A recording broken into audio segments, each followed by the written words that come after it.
नमस्कार मेरे प्यारे बच्चों, कैसे हो आप लोग? बिल्कुल मस्त स्वस्थ झकास होंगे। तो आज हम लोग पढ़ने क्या वाले हैं? आज हम लोग पढ़ने वाले हैं क्लास 12 के फिजिक्स का आपको टॉप 40 क्वेश्चन। मैं आपको बता दूं कि सब चैप्टर का 10-10 क्वेश्चन पढ़ लेते हो आराम से आप, मैं गारंटी के साथ बोल सकता हूँ, आप 70 में 70 उठा सकते हो। ठीक है, 70 में 70 अगर उठाना है तो बस एक ही चीज ध्यान रखना है, टॉप 10 क्वेश्चन जो आपको कंपार्टमेंटल में आने वाला है 70 में 70। क्योंकि आपको एक और चीज आपको बता देता हूँ, 1 मिनट रुक जाना, थोड़ा सा मैं विंडो को बंद कर लेता हूँ। ठीक है, मैं एक चीज आपको समझाऊंगा, बढ़िया वाला चीज। देखो, आप लोग सोच रहे हो कि जो हम कंपार्टमेंटल एग्जाम देंगे तो मेरा जो पहले से नंबर आया है, किसी के फिजिक्स में 10 नंबर है, 12 नंबर है, 13 नंबर, 14 जो भी नंबर है थ्योरी में, वह नंबर हट जाएंगे भाई, वो नंबर माइनस हट खत्म हो जाएंगे। यानी कि जो भी फिजिक्स में आपका नंबर उठा है खत्म हो जाएंगे। यानी कि फिजिक्स के पूरा एग्जाम होगा, आई मीन फिजिक्स का जितना थ्योरी का एग्जाम 70 नंबर का एग्जाम होता है ना फिजिक्स में, तो ये पूरे नंबर का एग्जाम होगा। अब इसमें जितना लाओगे तो इस 70 में से आपको 21 नंबर लाना अनिवार्य हो जाता है। और पहले का जो 10 12 15 जिसका नंबर, जितना जिसका नंबर हो वो नहीं रहेगा, 21 नंबर लाना अनिवार्य होता है 70 में। प्रैक्टिकल का एग्जाम नहीं होगा, अगर होगा तो कॉलेज पर डिपेंड करता है कि होगा या नहीं होगा। तो आप लोग क्या कीजिए, फटाफट कोर्स ज्वाइन कर लीजिए। कोर्स ज्वाइन करने में फायदा, आपको पूरे इंपॉर्टेंट क्वेश्चन ऑब्जेक्टिव और सब्जेक्टिव मिल जाएगा, जो आप पूरा एकदम याद कर सकते हो। सबका प्रैक्टिस कराएंगे, प्रीवियस ईयर क्वेश्चन पेपर मिल जाएगा, सबका लाइव क्लास मिल जाएगा। पूरे 1 महीना में बेहतरीन तैयारी हो जाएगा। तैयारी किससे करना है तो केकेजी क्लासेस का ऐप डाउनलोड कर लीजिए, यहाँ बगल में नंबर दिख रहा है, फटाफट आप लोग कांटेक्ट कर लीजिए। ठीक है ना, थोड़ा सा मुझे चश्मा लगाना ही पड़ेगा अब, सुबह के सुबह पता चलेगा ना। चलिए, तो क्या कर लीजिए, फटाफट आप लोग ज्वाइन कर लीजिए। ठीक है ना, आज दाढ़ी देना कम कर लिए ना। अरे तेरी क्या, चिकना चुकनी लग रहे हैं रे, है कि नहीं? चिकना लग रहे हैं ना। अच्छा, चलो, हमको पता ही नहीं था कि हम इतना करिया है। अरे तेरी की, चलो। तो क्या हो जाएगा, आज हम लोग पढ़ेंगे टॉप 10 क्वेश्चन, जिसमें से पहला चैप्टर 1 का मैं पढ़ा चुका हूँ। आज चैप्टर 2 को, और चैप्टर 2 से चैप्टर 5 तक, यानी कि चैप्टर नंबर 2, 3, 4, 5 से टोटल 10-10 क्वेश्चन, यानी कि 40 क्वेश्चन पढ़ाएंगे। चलिए लेक्चर को शुरू करते हैं। आप लोग फटाफट फटाफट 10 क्वेश्चन पढ़ा चुके हैं, हम इस चैप्टर को हटा ही देते हैं। हम लोग चैप्टर नंबर 2 से शुरू करेंगे, इलेक्ट्रिक पोटेंशियल एंड कैपेसिटर, जिसका नाम है विद्युत विभव तथा धारिता। मैं ज्यादा समय नहीं लूंगा, विद्युत विभव तथा धारिता, विभव तथा धारिता, धारिता। ठीक है, इलेक्ट्रिक पोटेंशियल एंड कैपेसिटेंस। ठीक है, इसका यही नाम है। इसका टॉप 10 क्वेश्चन देखेंगे। अभी तक आपने कोर्स नहीं लिया, इस नंबर पर कांटेक्ट कर लेना, किसी भी सब्जेक्ट का। अगर आपके घर में अगर 10th का भी बच्चा है तो उसके लिए भी कोर्स आ रहा है। समझ गए? जल्दी केकेजी क्लासेस के ऐप पर क्या करना है आपको, अगर किसी प्रकार की दिक्कत हो कॉल कर लीजिए, केकेजी क्लासेस। ठीक है, चलिए बिना देरी के हुए शुरू करते हैं। और डेली आपको समय याद रखना, 1 बजे बउआ, 1 बजे, 1 बजे दोपहर में फिजिक्स का क्लास चलेला, तो जरूर अइहा। सबसे पहला क्वेश्चन है कि 1 वोल्ट किसे कहते हैं। बुआ इंपॉर्टेंट केवल पढ़ा बुआ, 1 वोल्ट किसे कहते हैं। देखो, 1 वोल्ट सिंपल है कि अनंत से, क्या कहा यहाँ पे, अनंत से विद्युत क्षेत्र के किसी बिंदु तक एकांक धनावेश के लाने में अगर किया गया कार्य 1 जूल के बराबर होता है तो उसे 1 वोल्ट कहते हैं। देखो, वोल्ट जो विभव होता है, विभव बराबर जो सूत्र होता है, विभव क्या कहता है, सिंपल समझना कि यहाँ पे अनंत से, अनंत मतलब इन्फिनाइट से, इन्फिनाइट से विद्युत क्षेत्र के किसी बिंदु तक लाने में जो किया गया कार्य होता है, किसको लाने में, एकांक धनावेश को। तो सिंपल कहा गया, यहाँ पे अनंत से विद्युत क्षेत्र के किसी बिंदु तक एकांक धनावेश को लाने में, यानी कि इन्फिनाइट मतलब अनंत से, यहाँ पे अनंत है, यहाँ पे कोई परीक्षण आवेश है, एकांक धनावेश मतलब परीक्षण आवेश। एकांक धनावेश को विद्युत क्षेत्र के किसी बिंदु तक लाने में अगर कार्य 1 जूल करना पड़े तो उसको हम क्या बोलेंगे, 1 वोल्ट बोलेंगे। क्या बोलेंगे, 1 वोल्ट बोलेंगे। तो इसका हो जाएगा जूल पर सेकेंड हो जाएगा। ठीक है ना, जूल पर कूलम्ब। तो मेरे प्यारे बच्चों, सिंपल कहिए कि अनंत से, यानी कि अनंत मतलब कहीं, मतलब फिक्स नहीं, कहां से ला रहे हैं, अनंत से किसको लाना है, एकांक धनावेश मतलब एक परीक्षण आवेश, यानी कि 1 कूलम्ब आवेश ला रहे हैं। 1 कूलम्ब आवेश को लाने में, 1 कूलम्ब आवेश को लाने में अगर कार्य वर्क अगर 1 जूल करना पड़ रहा है, 1 जूल करना पड़ रहा है, उसी को हम 1 वोल्ट बोलेंगे। तो डिफिनेशन क्या है, अनंत से विद्युत क्षेत्र के किसी बिंदु तक एकांक धनावेश को लाने में किया गया कार्य 1 जूल के बराबर हो। क्या 1 जूल के बराबर हो तो उसे हम क्या कहेंगे, उस बिंदु पर विद्युत विभव 1 वोल्ट होता है। क्या होता है, 1 वोल्ट के बराबर होता है। ऐसे मेरे प्यारे बच्चों हम ज्यादा डीप में जाते हैं ना, बहुत समय लगता है, तो हम प्रयास करेंगे कि इंपॉर्टेंट पढ़ाए और जल्दी से पढ़ाए, समय कम है इसलिए। ठीक है, अगर ना समझ में आए तो फटाफट कमेंट कर देना। अगले क्वेश्चन है समविभव पृष्ठ क्या है। एक ऐसा पृष्ठ, पृष्ठ मतलब होता है सरफेस। देखो मेरे प्यारे बच्चों ये सरफेस है, इसके प्रत्येक यानी कि किसी समविभव पृष्ठ क्या है, एक ऐसे पृष्ठ जिस पर आवेशों के वितरण के कारण क्या होता है मेरे प्यारे बच्चों, वैसे पृष्ठ जिसके प्रत्येक बिंदु पर, क्या कहा, प्रत्येक बिंदु पर क्या होता है मेरे प्यारे बच्चों, प्रत्येक बिंदु पर आपको विद्युत विभव समान प्राप्त होता है। सिंपल कहा गया। वैसे पृष्ठ, पृष्ठ मतलब एक सरफेस, सतह, ठीक है ना, सरफेस। वैसे पृष्ठ जिसके प्रत्येक बिंदु पर आवेशों के वितरण, वितरण मतलब फैलाना, आवेशों के फैला देना, ठीक है ना। तो वैसे पृष्ठ जिसके प्रत्येक बिंदु पर आवेशों के वितरण के कारण विद्युत विभव समान होते हैं, बराबर प्राप्त होते हैं, समविभव पृष्ठ कहलाता है मेरे प्यारे बच्चों। सिंपल है कि एक ऐसा पृष्ठ की बात करते हैं जिसके प्रत्येक बिंदु पर, किसी बिंदु पर बात करते हैं, विभव क्या होगा, बराबर होगा, समान होगा, उसे हम समविभव पृष्ठ कहेंगे। आप लोग फटाफट ऐप डाउनलोड कर लेना, नंबर दिख रहा है, कांटेक्ट करके आप कोर्स ज्वाइन कर लो भाई जल्दी से। ठीक है, तो समविभव पृष्ठ क्या है, वैसे पृष्ठ, वैसे पृष्ठ जिसके प्रत्येक बिंदु पर आवेशों को वितरण के कारण विद्युत विभव क्या होता है, इक्वल प्राप्त होता है, बराबर प्राप्त होता है।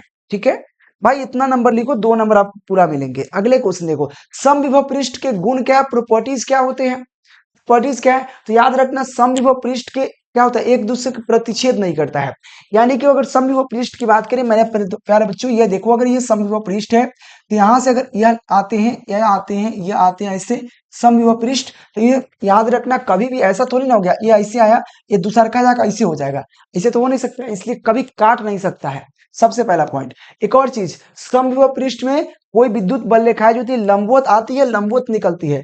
आई मीन आपको पता होगा मेरे प्यारे बच्चों कि अगर किसी भी वृत्त या गोला में अगर कोई आवेश मतलब कोई लंब रेखा खींची जाती है तो यहाँ पे 90 डिग्री का कोण बनता है, चाहे वो जा रही है चाहे आ रही है, क्या बनेगा, 90 डिग्री कोण, यानी कि लंबवत निकलेगी तो लंबवत ही जाएगी। तो ये क्या कहता है, विद्युत क्षेत्र रेखाएं समविभव पृष्ठ के लंबवत होती है, लंबवत मतलब परपेंडिकुलर होती है। ठीक है, चलिए, समविभव पृष्ठ विद्युत क्षेत्र रेखाएं की दिशा को बतलाता है।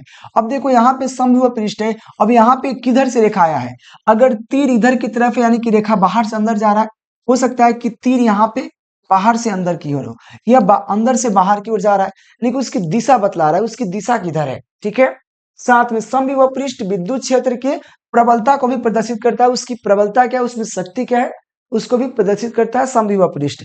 तो समविभव पृष्ठ क्या है, तो वैसे पृष्ठ जिसके, वैसे पृष्ठ जिसमें प्रत्येक बिंदु पर आवेशों के वितरण के कारण विद्युत विभव समान होता है, समविभव पृष्ठ कहलाता है। समविभव पृष्ठ के गुण क्या है, समविभव पृष्ठ का सबसे पहला का गुण है कि समविभव पृष्ठ एक दूसरे से काटती नहीं है, समविभव पृष्ठ लंबवत निकलती है, लंबवत प्रवेश करती है, यानी कि परपेंडिकुलर होती है, क्या होती है, पृष्ठ के लंबवत होती है। ठीक है, समविभव पृष्ठ जो होता है वो विद्युत क्षेत्र दिशा को बतलाता है। 3 भी लिख दोगे, 2 भी लिख दोगे, काम मिल जाएगा आपको, काम बन जाएगा। ठीक है, और एग्जाम उतने लेवल का नहीं होता है, क्वेश्चन सेम रहेगा। क्वेश्चन आपको 70 ऑब्जेक्टिव, 20 लघुत्तरीय प्रश्न उत्तर, 6 दीर्घोत्तरीय प्रश्न उत्तर रहेंगे।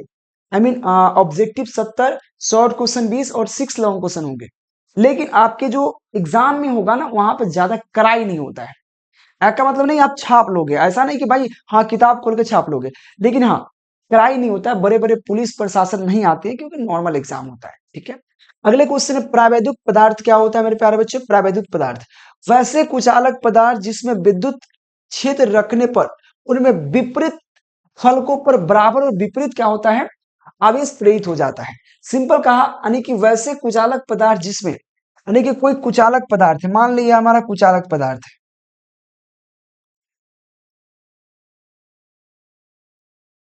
एक कुचालक पदार्थ है, मान ले कोई भी, मान लिया जाए सपोज डेट, ठीक है, ये कुचालक पदार्थ है। अब सिंपल कहा, वैसे कुचालक पदार्थ जिसके जिन्हें विद्युत क्षेत्र में रखने पर, अब मान गए इसको विद्युत क्षेत्र में रखेंगे, ये कुचालक पदार्थ को हम एक विद्युत क्षेत्र है उसमें रख रहे हैं, तो विद्युत क्षेत्र में रखेंगे तो सिंपल कहा, विद्युत क्षेत्र में रखने पर उसके विपरीत फलकों पर बराबर और विपरीत आवेश, विपरीत फलक पर मतलब ये मान लो विद्युत क्षेत्र से, सपोज ये मोबाइल ले लेते हैं, ठीक है, ये मोबाइल ले लिए, इस मोबाइल को क्या करते हैं, ये विद्युत क्षेत्र में रख रहे हैं, इसके फलक एक इधर वाला एक उधर वाला है, दो सरफेस, एक इधर का एक इधर का, इस पर अगर प्लस आवेश उत्पन्न हो रहा है, इस पल्ले पर प्लस आवेश, अगर 10 प्लस आवेश उत्पन्न हो रहा है तो इधर -10 आवेश उत्पन्न होगा। ठीक है, तो सिंपल है। वैसे कुचालक पदार्थ जिन्हें विद्युत क्षेत्र में रखने पर विपरीत फलक, मतलब एक इसके यहाँ पे इधर होगा तो पीछे होगा, अगर इधर होगा तो इधर होगा, मतलब फलक समझ रहे हो ना, सिंपल समझ लो। कोई भी वहाँ कोई भी चीज होता है फलक, उसमें अगर कोई सरफेस की बात कर रहे हैं तो सामने पर अगर प्लस उत्पन्न हो रहा है 3 प्लस, तो पीछे में -3 प्लस उत्पन्न होगा। तो ये कहा विपरीत फलकों पर बराबर और विपरीत, याद रखना, बराबर भी होगा और विपरीत भी होगा। बराबर मतलब जितना उस पर होगा आगे उतना ही पीछे होगा। ठीक है, विपरीत मतलब उसमें आगे प्लस में होगा तो पीछे माइनस में, अगर आगे माइनस में तो पीछे प्लस में। ठीक है, बराबर और विपरीत आवेश प्रेरित हो जाता है, क्या कहलाता है, परावैद्युत पदार्थ कहलाता है। तो समझ में आया कि नहीं परावैद्युत पदार्थ क्या है। वैसे कुचालक पदार्थ जिसे विद्युत क्षेत्र में रखने पर उसके विपरीत फलकों पर बराबर एवं विपरीत आवेश प्रेरित, मतलब होता है प्रेरित कर देना। ठीक है ना, किसी से प्रेरणा ले लेना, तो प्रेरित हो जाता है, उसे हम क्या कहेंगे, हम लोग उसे हम परावैद्युत पदार्थ कहते हैं। अगले क्वेश्चन देखो मेरे प्यारे बच्चों, क्वेश्चन है परावैद्युतांक क्या है। देखो परावैद्युतांक याद करना बहुत ईजी है, अगर बात की जाए तो इसे ऑब्जेक्टिव में पूछेगा। परावैद्युतांक के लिए सूत्र होता है ई नॉट अपॉन ई, याद रखना आपको म्यू बराबर जो दे देता है, म्यू बराबर आपको ई नॉट चाहे एप्सिलॉन नॉट बटे एप्सिलॉन, ऐसे भी आपको देखने को मिल जाएगा परावैद्युतांक का सूत्र, चाहे यहाँ पे एप्सिलॉन नॉट या ई नॉट अपॉन ई लिख सकते हैं, कोई दिक्कत नहीं है। तो सीधा कहा परावैद्युतांक क्या है, किसी माध्यम का परावैद्युतांक उस माध्यम की निर्वात की विद्युतशीलता ई नॉट, किसी भी माध्यम की चाहे कोई चीज का अपवर्तनांक ज्ञात करना हो, किसी चीज का, तो सबसे पहले वो अपवर्तनांक कहाँ पे रखा गया है।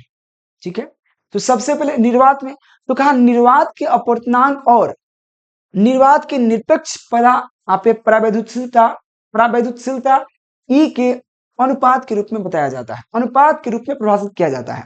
तो किसी माध्यम का, देखो अभी तो बहुत इजी है, और मैं जब पढ़ा रहा था एक दिन तो बहुत समय लग रहा था। समय मतलब एक चैप्टर को जब मैं बहुत ज्यादा डीप में पढ़ाया तो मुझे एक चैप्टर पढ़ाने में 1 घंटे लगे, 1 घंटे। वैसे मुझे पता चला कि भाई मुझे 15 चैप्टर है, पूरे के इंपॉर्टेंट क्वेश्चन पढ़ाना है, तो 1 महीना में सबको कवर करना पॉसिबल नहीं है। इसलिए हम सोचे कि भाई इंपॉर्टेंट पढ़ाएंगे लेकिन जल्दी पढ़ाएंगे। आप लोग पहले से भी कुछ ना कुछ दिमाग में सेट ही होगा, लेकिन हम इससे भी बेहतर पढ़ा सकते हैं, इससे भी बेहतर पढ़ा सकते हैं पूरे समझा कर, लेकिन उसमें आपको एक चैप्टर पढ़ाने के लिए 1.5 घंटे की आवश्यकता पड़ेगा, इंपॉर्टेंट भी।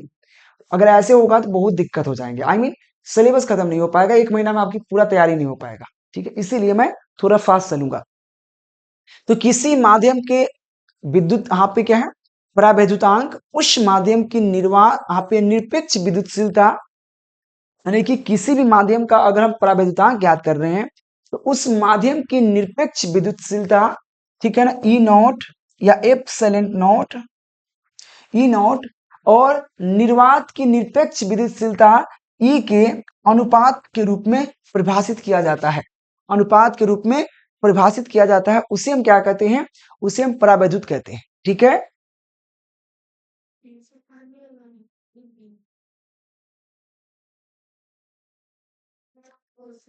ठीक है, तो सिंपल कहा गया परावैद्युतांक क्या है मेरे प्यारे बच्चों, तो किसी माध्यम का परावैद्युतांक उस माध्यम की, अब जहां पे उस माध्यम मतलब जहां पे रखा हुआ है, उस माध्यम की निरपेक्ष विद्युतशीलता जिसके ज्ञात कर रहे हैं हम लोग, जिसके अब किसकी ज्ञात कर रहे हैं, अब ये डिपेंड करता है पानी का है या हवा का है या कांच का है, किसके ज्ञात करें उस पर डिपेंड कर रहा है। तो किसी माध्यम का परावैद्युतांक उस माध्यम की निरपेक्ष विद्युतशीलता ई नॉट और निर्वात की निरपेक्ष विद्युतशीलता ई के या ई नॉट, यहाँ पे एप्सिलॉन के अनुपात के रूप में परिभाषित किया जाता है। हम एप्सिलॉन लिख रहे हैं ज्यादातर क्योंकि ऐसे यूज किया जाता है, तो मैं यहाँ पे ई नॉट बटे ई भी लिख सकता हूँ, जहां पे ई नोट क्या है, उस माध्यम की विद्युतशीलता है जिस माध्यम में रखा गया वस्तु, जिसका अपवर्तनांक ज्ञात कर रहे हैं, और ई क्या है, निर्वात की विद्युतशीलता। ठीक है, इसी के अनुपात में हम क्या करते हैं, परावैद्युतांक को परिभाषित करते हैं। अगर ना समझ में आए, सबका पीडीएफ आपको मिल जाएंगे केकेजी क्लासेस के ऐप पे, डाउनलोड कर लीजिए। आप एक क्वेश्चन है परावैद्युत शक्ति क्या है, परावैद्युत शक्ति क्या होता है, तो किसी परावैद्युत की शक्ति वह महत्तम क्षेत्र होता है। ये सब क्वेश्चन कुछ उल्टा पलटी है भाई, इसको याद करना पड़ेगा, इंपॉर्टेंट है। किसी प्रावैद्युत की शक्ति वह महत्तम क्षेत्र है जिस पर आरोपित करने पर इसका विद्युत विघटन नहीं होता है। यानी कि प्रावैद्युत की शक्ति वह महत्तम क्षेत्र है जिस पर आरोपित करने पर विघटित नहीं होता है, वो टूटता नहीं है, खत्म नहीं होता, विघटित होता ही नहीं है। क्या? जिस पर आरोपित करने पर क्या होता है, उसका विघटन नहीं होता, प्रावैद्युत शक्ति कहलाता है। और प्रावैद्युत शक्ति का मात्रा, ये जो भाई गलत है, यह मत लिखना, ये गलत है, ठीक है ना, ये गलत है, ये मत लिखना, ये दूसरे में से आ गया इसमें, ठीक है ना। ये जो मात्रक ये मत लिखना, इसका ये दूसरे चीज का है। याद रखना प्रावैद्युत शक्ति क्या है, तो प्रावैद्युत शक्ति वह महत्तम क्षेत्र है, वह महत्तम क्षेत्र है जिसमें आरोपित करने पर क्या होता है, उसका विघटन नहीं होता है। क्या विघटन नहीं होता, प्रावैद्युत शक्ति कहलाता है। अगले क्वेश्चन देखो, अगले क्वेश्चन है विद्युत धारिता क्या है। बउआ विद्युत धारिता, इसको समझाने के लिए हम बहुत अच्छा समझा सकते हैं। देखो अगर सिंपल है, यहाँ पे बाल्टी ले लिया जाए, ठीक है, इसमें पानी भरना है, ठीक है, तो सिंपल है, अगर इसमें पानी भरेंगे तो इसकी आयतन बढ़ती जाएगी, है कि नहीं, यानी कि इसकी आयतन बढ़ती जाएगी।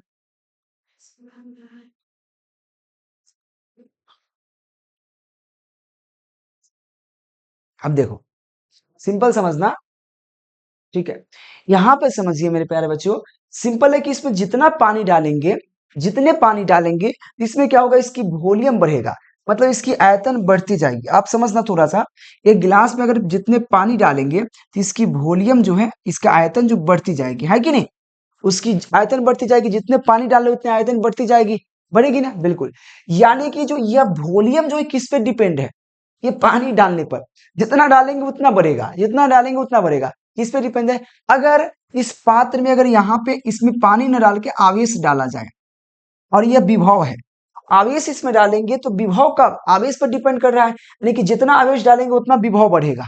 क्या है कि भाई विभव यहाँ पे आवेश डालते जाएंगे तो बढ़ता जाएगा, बढ़ता जाएगा, ये बढ़ता जाएगा, यानी कि डिपेंड करता है कि आवेश जितना इसके अंदर डाला जाते हैं विभव उतना बढ़ते जा रहा है, यानी कि डिपेंड क्या कर रहा है, तो सी बराबर क्या होता है, Q/V, Q/V, यानी कि जितने उसमें आवेश डाले उतना भी बढ़ रहा है, तो सी बराबर क्या हुआ, Q/V। तो डिफिनेशन क्या लिखेंगे, किसी चालक के 1 वोल्ट बढ़ाने के लिए, यानी कि किसी भी चालक को, मान लिए इसको यहाँ पे विभव को 1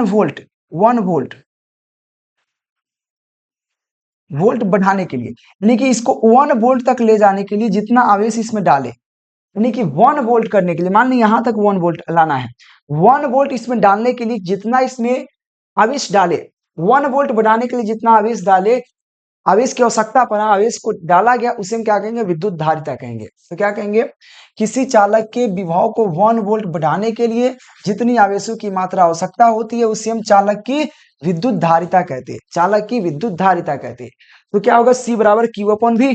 इसकी मात्रक कैसे ज्ञात करेंगे, तो आपको पता ही है मात्रक, सी बराबर Q/V, इसकी सूत्र हुआ। देखो Q क्या है, आवेश, आवेश का मात्रक कूलाम होता है, कूलाम होता है। भी क्या है, विभव, विभव का मात्रक वोल्ट होता है, वोल्ट। तो कूलम/वोल्ट इसका मात्रक हो गया। याद रखना विद्युत धारिता का मात्रक कूलम/वोल्ट, जिसे हम क्या कहते हैं, फैराडे कहते हैं, और कूलम/वोल्ट को हम फैराडे भी कहते हैं। याद रखना विद्युत धारिता का मात्रक कूलम/वोल्ट या फैराडे, फैराडे भी विद्युत धारिता का ही मात्रक है, जिसे फैराडे कहते हैं।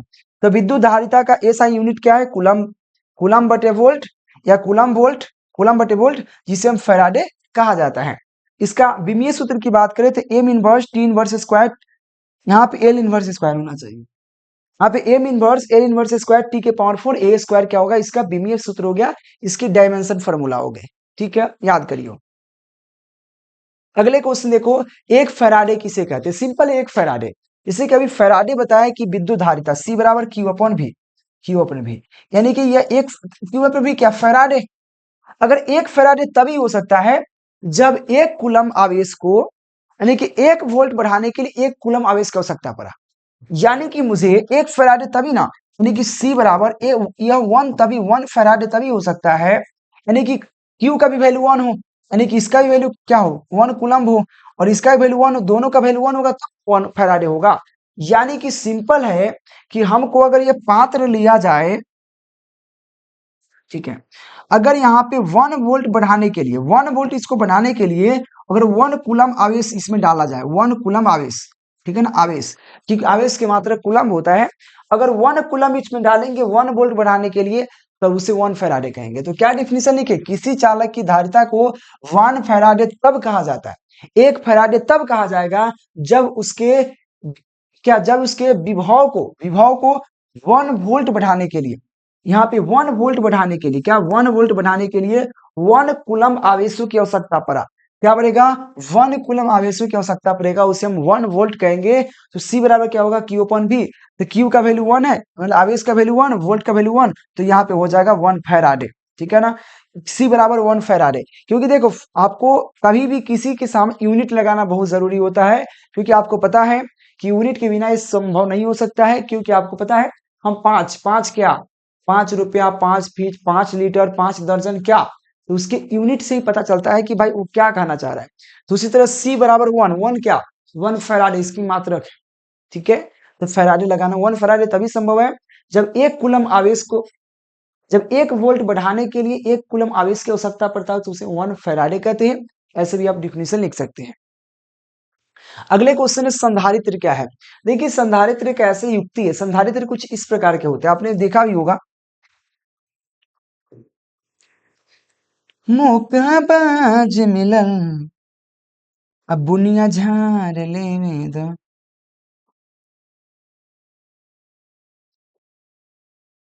कुछ इस तरह के होते हैं,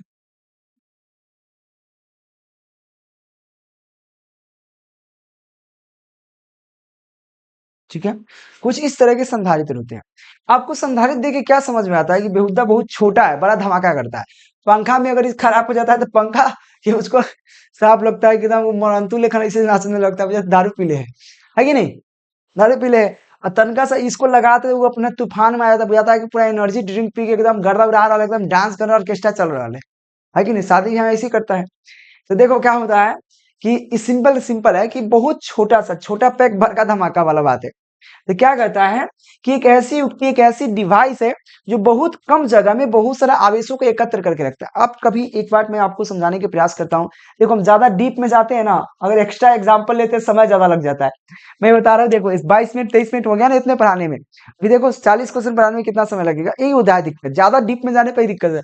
अब देखो मान लो इसका मतलब क्या हुआ, जैसे कि हम लोग क्या करते हैं, टंकी ले लेते हैं, टंकी है, ये मान लेते हैं पानी की टंकी आपकी छत पर रखा होगा, हम लोग नीचे मोटर चलाते हैं, मोटर से इसमें पानी भर लेते हैं, ठीक है।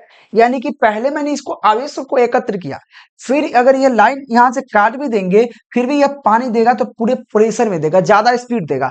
अब देखो पानी जो मोटर से आता है तो उसमें प्रेशर कम रहता है, लेकिन टंकी से पानी आता है उसका प्रेशर ज्यादा होता है। अब देखना नल खोल के पूरा फड़फड़ा के पानी फेंकेगा, बहुत ज्यादा प्रेशर में पानी फेंकता है।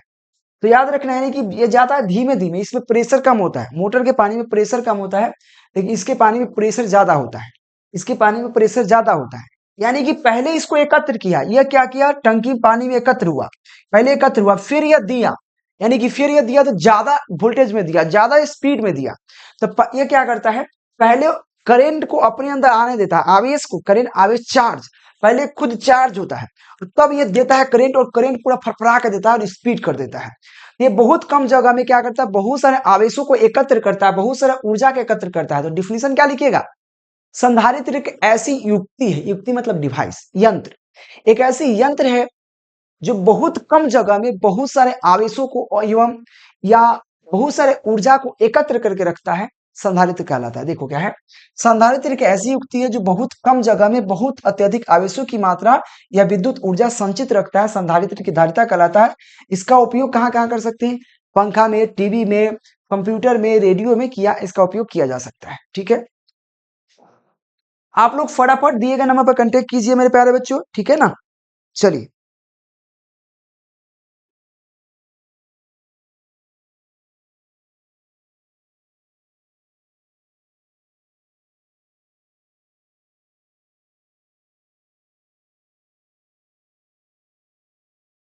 हाँ एक और चीज बच्चे का सवाल है कि क्या कंपार्टमेंटल एग्जाम देने के बाद स्कॉलरशिप मिलेगा। बिल्कुल मिलेगा, कन्या उत्थान भी मिलेगा, जितना पहले बच्चे को मिलता है सब कुछ आपको मिलेगा, सब कुछ बेनिफिट मिलेगा। स्कॉलरशिप भी 4-5 प्रकार के क्या क्या है मैं वीडियो बना चुका हूं, देख लेना आप लोग, ठीक है। अगले क्वेश्चन में संधारित्र क्या हो गया, संधारित्र के किन्हीं दो उपयोग बताइए। तो संधारित्र का उपयोग क्या, ऊर्जा को संचयित करने में यानी कि ऊर्जा को इकट्ठा करने में, और इलेक्ट्रॉनिक परिपथों में इसका उपयोग कर सकते हैं, ठीक है ना। वांडीग्राफ जनित्र, क्या वांडीग्राफ जनित्र के वोल्ट विद्युत रोधी पदार्थ का बना होता है, क्यों। देखो वांडीग्राफ जो जनित्र होता है उसका जो वेल्ट होता है वो विद्युत रोधी पदार्थ का बना होता है। इसका रीजन देखिए, समझिए। आप ही बताओ, जैसे कि अगर मैं यहाँ पे एक वेल्ट बना दिया, यहाँ पे एक वेल्ट बना दिया, आपको आपको इस तरह से पट्टा, पट्टा जानते हो, इस प्रकार से पट्टा रहता है। अगर यहाँ पे आवेश देना है मुझे, यहाँ पे आवेश की बौछार की जाती है, कंघी रहता है, स्प्रे कंघी जिसको बोलते हैं, स्प्रे कंघी बोलते हैं, स्प्रे कंघी। तो इस पर एक, यह बैटरी से डीसी करंट से जुड़ा था, डीसी मतलब डीसी डायरेक्ट करंट, यानी कि दिश धारा, जो बैटरी होता है एक हाई वोल्टेज बैटरी से जोड़ दिया जाता है, और यह आवेश की बौछार करता है। तो सिंपल समझिए, ये बेल्ट जो है, पट्टा जिसको बोलते हैं बेल्ट, यहाँ पे विद्युत क्या है, जनित्र का, यहाँ पे वोल्ट नहीं वेल्ट, ठीक है ना, वेल्ट, वोल्ट नहीं वेल्ट, ठीक है ना, वेल्ट होना चाहिए, वेल्ट है। ये बेल्ट क्या है, अगर ये विद्युत रोधी पदार्थ का नहीं होगा, ये चालक पदार्थ का होगा, सपोज मान लेते हैं, तो जैसे ही इस पर आवेश फेंकेंगे तो ये पूरे आवेश चारों तरफ फैल जाएगा, पूरे पट्टा में फैल जाएगा। जैसे कि आप क्या करो, एक चादर ले लो पूरे बरका चुके, ठीक है, चादर ले लो और इसमें करंट प्रवाह करो, करंट प्रवाह करो, तो पूरे करंट एकदम पूरे चादर में फैल जाएगा। लेकिन वही कोई लकड़ी ले लो, पूरा करंट जहां प्रवाह करोगे उतना ही दूर रहेगा, पूरे दूर में नहीं फैल सकता है। इसीलिए अगर इस पर आवेश, अगर ये चालक पदार्थ का होता तो क्या होगा, आवेश पूरे जगह में फैल जाएगा। लेकिन कुचालक पदार्थ क्या होगा, तो बेचारा यहीं पे आवेश यहाँ इतने दूर में रह जाएगा, इतने दूर में रह जाएगा, और बेल्ट नाचते नाचते जाएगा। और यहाँ पे होता है एक संग्राहक कंघी, एक संग्राहक मतलब वो अपने अंदर खींच लेता है। तो यहाँ पे फेंकेगा तो इतने दूर में रहेगा, तो बेल्टवा यहाँ तक घूमते घूमते आएगा तो यहाँ खींच लेगा। इसलिए विद्युत रोधी पदार्थ का बना जाता है, ताकि वह आवेश चारों तरफ फैले नहीं। तो क्या लिखोगे यहाँ पे, वांडीग्राफ जनित्र में वेल्ट जो होता है विद्युत रोधी पदार्थ का बना होता है, क्योंकि एक चालक से दूसरे चालक तक आवेश को पहुंचाना पड़ता है।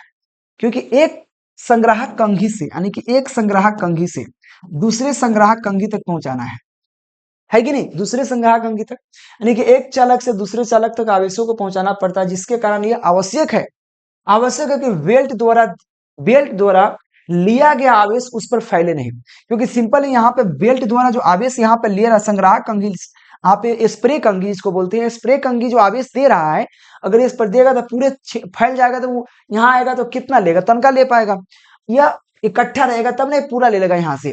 तो यहाँ पे आवश्यक है, तो कहा इसके लिए यह आवश्यक है कि वेल्ट द्वारा लिया गया आवेश फैले ना, बल्कि एक स्थान से दूसरे स्थान तक आसानी से जाए, एक स्थान से दूसरे स्थान तक आसानी से चला जाए, ताकि वह कलेक्ट कर ले, है कि नहीं, कलेक्ट कर ले आराम से। तो वही कहता है कि यहाँ पे वांडीग्राफ जनित्र के वेल्ट विद्युत रोधी पदार्थ का बनाया जाता है, क्योंकि एक चालक से दूसरे चालक तक आवेशों को पहुंचाना पड़ता है। इसलिए यह आवश्यक है कि वेल्ट द्वारा लिया गया आवेश फैले ना, बल्कि एक स्थान से दूसरे स्थान तक जा पाए। तो आप ये समझिए वेल्ट में हुआ क्या, संग्राहक कंघी और एक होता है स्प्रे कंघी। ऐसे वांडीग्राफ जनित 5 नंबर वाला क्वेश्चन है भाई, ये 5 नंबर में पूछने वाला क्वेश्चन सब है। वांडीग्राफ जनित ये बहुत बड़ा एक थ्योरी है, ठीक है। चलिए अगले क्वेश्चन की तरफ चलते हैं। समांतर प्लेट संधारित्र के दूसरे प्लेटों का कार्य क्या है, आगे भाई देखते हो, अभी है 3 क्वेश्चन ना। समांतर प्लेट संधारित्र का दूसरे प्लेट का कार्य क्या है, तो समांतर प्लेट संधारित्र दो धात्विक ठोसों का धात्विक प्लेट होता है। देखो समांतर प्लेट संधारित्र होता है, 2 प्लेट से बना होता है। एक पर अगर प्लस आवेश है तो एक पर आपका माइनस आवेश होता है, इस तरह के, ठीक है। ये समांतर प्लेट संधारित्र है, इसके बीच की दूरी d होती है, ठीक है। तो सिंपल कहा, समांतर प्लेट संधारित्र 2 धात्विक प्लेट होते हैं, जिस पर एक को यहाँ पे आवेशित किया जाता है और दूसरे को पृथ्वी से जोड़ दिया जाता है, और इसको एक पृथ्वी से जोड़ दिया जाता है, भूप्रपटी कर दिया जाता है, ठीक है ना। दूसरे को पृथ्वी से जोड़ दिया जाता है, जिससे संधारित्र की धारिता बढ़ जाती है। सिंपल, एक क्या आवेशित किया जाएगा, दूसरे को पृथ्वी से जोड़ दिया जाएगा, तो इस पर क्या होगा, इसकी आवेश जितना पृथ्वी में चला जाएगा, तो इसलिए आवेशों की मात्रा इस पर बढ़ जाएगी। सिंपल है भाई। देखो ज्यादा हम डीप में नहीं पढ़ा रहे, याद रखना, वो डीप में पढ़ाएंगे बहुत समय लगता हुआ। अगले क्वेश्चन है संधारित्र धारिता को प्रभावित करने वाले दो कारक बताइए। तो यानी चालक की पृष्ठ के क्षेत्रफल पर, चालक के निकट अन्य पदार्थों पर, या चालक के निकट अन्य चालकों की उपस्थिति पर, और चालकों के चारों ओर माध्यम की प्रकृति पर भी आपको डिपेंड करता है। ठीक है, यह हमारे चालक की प्रभावित होने धारिता पर डिपेंड कर रहा है। अगले क्वेश्चन आपको आता है चैप्टर नंबर 3, जिसको हम इलेक्ट्रिक करंट कहते हैं। इलेक्ट्रिक करंट में हम इंपॉर्टेंट क्वेश्चन देंगे। ये सब पीडीएफ आपको अपलोड होगा, चैप्टर वाइज टॉप 10 क्वेश्चन पढ़ा रहे। फटाफट नंबर दिख रहा है, कांटेक्ट करके केकेजी क्लासेस का ऐप डाउनलोड कर लीजिए और आप लोग कोर्स को ज्वाइन कर लीजिए मेरे प्यारे बच्चों। कोर्स केकेजी क्लासेस, अगर जो बच्चा अगला बार एग्जाम देगा उसके लिए भी कोर्स आ चुका है, तो वो लोग भी ज्वाइन कर सकते हैं। अगर आपके घर में कोई 10th 12th आर्ट साइंस कोई भी बच्चा है तो ज्वाइन करवाइए, केकेजी क्लासेस के ऐप पे कोर्स अवेलेबल है। ठीक है, ज्वाइन जरूर कराने का प्रयास कीजिएगा। तो आप लोग, ये नंबर है कंपार्टमेंटल का भी तैयारी चल रहा है केकेजी क्लासेस के ऐप पे, मात्र 150 रुपया लग रहा है, तो आप लोग भी ज्वाइन कर सकते हैं और कर लीजिए फटाक से। ठीक है, चलिए अगला हमारा चैप्टर है इलेक्ट्रिक करंट विद्युत धारा। चलो देखते हैं इसको क्या है। सबसे पहले आता है विद्युत धारा क्या है। आवेशों की प्रवाह की दर को विद्युत धारा कहते हैं। सिंपल, ये क्वेश्चन आता है आवेशों की प्रवाह के दर के विद्युत धारा कहते हैं। इसका ऐसे मात्रक एम्पियर होता है। यह एक अदिश राशि I बराबर Q अपॉन T। आवेशों की प्रवाह की दर, आवेशों की प्रवाह की दर को विद्युत धारा कहते हैं। 10th में भी खूब पढ़े हैं, इजी क्वेश्चन है, ज्यादा इस पर समझाबो ना, ज्यादा समझने के चक्कर में रहा समय ज्यादा लगे हमारा।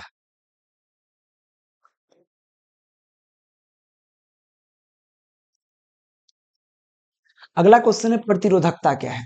देखो प्रतिरोधकता की बात करते हैं। ठीक है, प्रतिरोधकता क्या है, चालक की लंबाई, मान लिया कोई चालक है,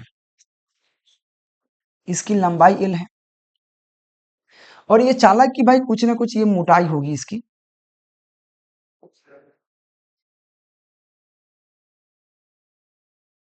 ठीक है, कहता क्या है कि चालक की लंबाई के समानुपाती, यानी कि चालक के, ये जो होता है चालक के लंबाई के समानुपाती, ठीक है ना, और समीकरण 1, और इसके अनुप्रस्थ काट का क्षेत्रफल, मतलब इसकी मोटाई क्या है, या इसकी अनुप्रस्थ काट के क्षेत्रफल मान लिया ए है, ये जो है ना, ये इसको अनुप्रस्थ काट का क्षेत्रफल बोलेंगे, और अनुप्रस्थ काट के क्षेत्रफल के वैध कर्मानुपाती, यानी कि 1/a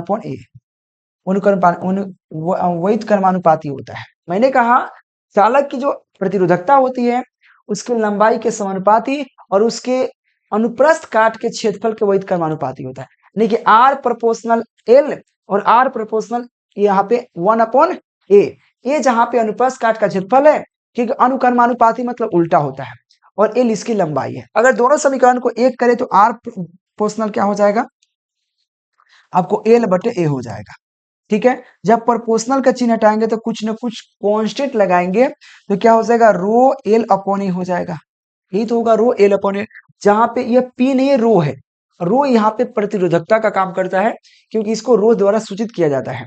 ठीक है ना, तो ये आपका हो गया मेरे प्यारे बच्चों प्रतिरोधकता। तो डिफिनीशन क्या है कि यहाँ पे चालक का प्रतिरोधकता, प्रतिरोधक चालक की प्रतिरोधकता की लंबाई, लंबाई एल के समानुपाती तथा अनुप्रस्थ काट के क्षेत्रफल के वैध कर्मानुपाती होता है। तो किसी चालक के लंबाई के समानुपाती और उसके अनुप्रस्थ काट के क्षेत्रफल के वैध कर्मानुपाती होता है उसकी प्रतिरोधकता। तो R proportional L upon A. ठीक है, R proportional L upon A, proportional समानुपाती के चिन्ह हटाएंगे, कॉन्स्टेंट लगाएंगे, इसको रो पढ़िएगा, यहाँ पे इसको रो पढ़ते हैं, रो याद रखिएगा। आर बराबर क्या होगा, रो एल अपॉन ए, इसका क्या हो जाएगा मेरे प्यारे बच्चों, प्रतिरोधकता हो जाएगा, सूत्र हो जाएगा। अगर मैं इसकी बात करूं ए सही मात्रा ज्ञात करने का, तो ए सही मात्रा कैसे ज्ञात कर सकते हो, तो मुझे रो चाहिए, तो रो अगर इधर छोड़ते हैं तो इधर आ जाएगा, तो क्या हो जाएगा, आर, आर है, ए आ जाएगा ऊपर, ऊपर नीचे एल हो जाएगा, ये क्या हो जाएगा, ये रो बराबर। तो रो बराबर क्या है मेरे प्यारे बच्चों, रो बराबर आपके पाया R A upon L. R क्या है, प्रतिरोध, प्रतिरोध का मात्रक ओम होता है। ए क्या है, क्षेत्रफल, क्षेत्रफल का मात्रक मीटर स्क्वायर होता है। अपॉन एल क्या है, लंबाई, लंबाई का मात्रक मीटर होता है। यह मीटर से 1 मीटर कट जाएगा तो इसका मात्रक क्या हुआ, ओम मीटर।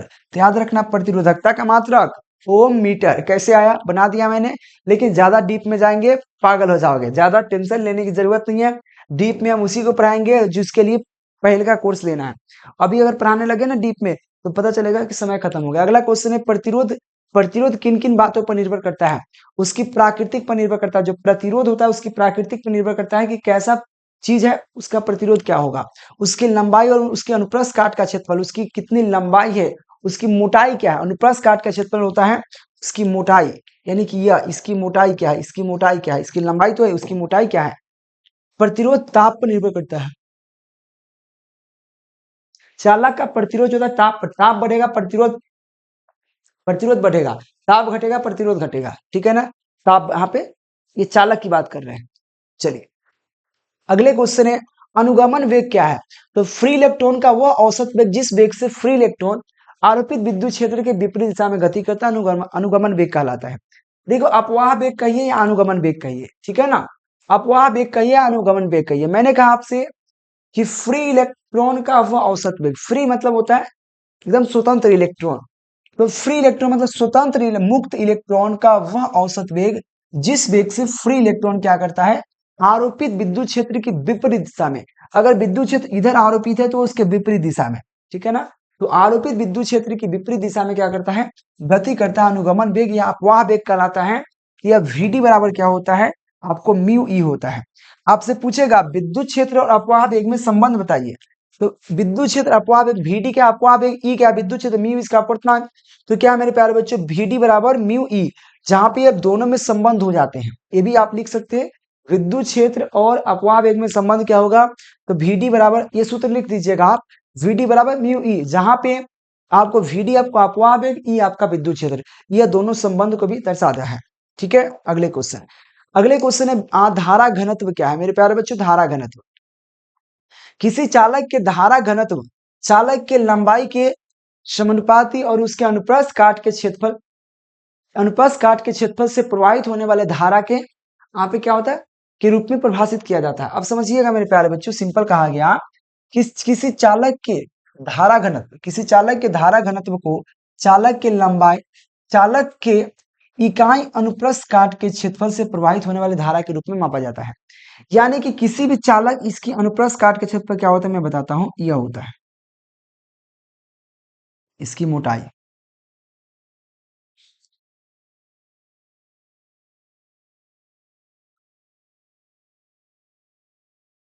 ठीक है, इसकी मोटाई।